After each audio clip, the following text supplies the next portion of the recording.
spoke yesterday about the failures of America's so-called elite universities to maintain academic rigor, student safety, and basic order as their faculty and students become more radicalized. The most alarming aspect of this chaos on campuses is the brazen expressions of anti-Semitism. But the world's oldest form of hate isn't just driving self-appointed student commissars to intimidate Jewish students and grind campus life to a halt. Half a world away, deep and virulent hatred of the Jewish people and their refusal to even acknowledge the Jewish state of Israel's right to exist is what animates the world's most active state sponsor of terrorism and motivates its network of proxies to carry out barbaric violence like the attack of October 7th. We're not talking about imagined sins of some postmodern anti-colonial theory. We're talking about the intentional torture, hostage-taking, rape, and murder of civilians. And these same forces also loathe Israel's closest ally, the United States, the great Satan. They attack America's personnel. They threaten American interests and global commerce. But just as college administrators fail to restore order amid anti-Semitic chaos on campus, the Biden administration is failing to compel a murderous adversary to stop spilling Israeli and American blood alike. Rather than helping Israel destroy the terrorists or impose consequences on Tehran's sufficient to abandon its strategy of terror, the commander-in-chief seems to be most concerned with restraining our closest ally in the Middle East from doing everything necessary to restore its security.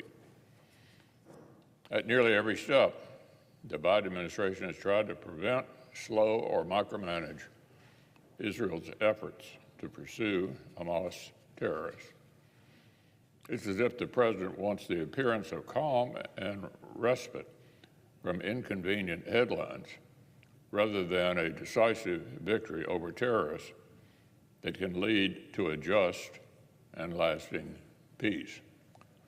The micromanagement is accompanied by flights of pure fantasy. It's all well and good for the administration officials to express hope for the prospects of a future two-state solution, but it's about time they started dealing in the present day, where the dominant power on the Palestinian side doesn't even want one. Hamas makes no secret of its aspirations to destroy Israel from the river to the sea. And remember, geographically, that means the entirety of the Jewish state. Neither, sadly, do the thousands of American college students who have taken up this genocidal refrain. Whether these campus agitators even grasp its implication is really beside the point. Hamas and its backers in Tehran know the score. Let's deal in the real world, where successive corrupt Palestinian leaders have rejected reasonable proposals for peaceful coexistence, and where, quote, ceasefire, end quote, was the nominal state of affairs before savage terrorists exploited it on October 7th. To the extent that a Palestinian state is achievable or even merited, it will not be as a reward for terror. If Palestinian leaders want a state for their people, they should first demonstrate that they care more about their own people than lining their own pockets. They must rid themselves of terrorists who care more about killing Jews than building a tolerant society.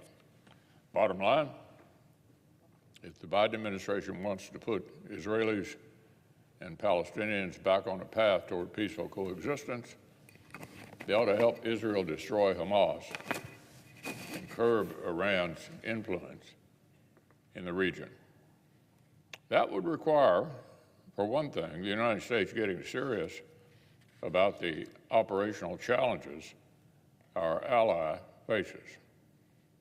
Instead, the administration seems focused on virtue signaling and political theater to appease the leftist agitators of their base. How else should we interpret the president's decision to build a massively expensive floating pier off the coast of Gaza, or his willingness to staff it with American military personnel within cruise missile and UAV range of terrorists who have specifically threatened to target any forces affiliated with the pier? This isn't just an idle threat. Terrorists have already conducted mortar attacks against the marshalling area for the humanitarian pier. This isn't a cost-free State of the Union talking point. It's an avoidable catastrophe. The President's decision places American service members at unnecessary risk. It's exorbitantly more expensive and inefficient than existing land crossings into Gaza. And besides, the problem isn't getting humanitarian assistance to Gaza. It's getting the assistance distributed to Palestinian civilians before Hamas fighters commandeer it. What more evidence do we need than that Hamas can play no part in the future of the Palestinian people? What other signs do we need that Israel's fight to eliminate the terrorists deserves American support? Let's be clear. We cannot aim for the status quo ante. October 7th was only the most recent bloody manifestation of the reach of Iran's proxy network. America's focus, our primary objective, in support of our ally Israel and our interest in the region, has to be imposing real costs on the chaos agents in Tehran, forcing them to change their violent calculus, ending their support for terror, and making it harder for them to support other violent aggression further afield, like Russia's war in Ukraine. Of course, all of that starts with making serious investments in our own defense. U.S. operations in defense of Israel have the freedom of navigation, have made the steep costs of preserving peace and prosperity abundantly clear.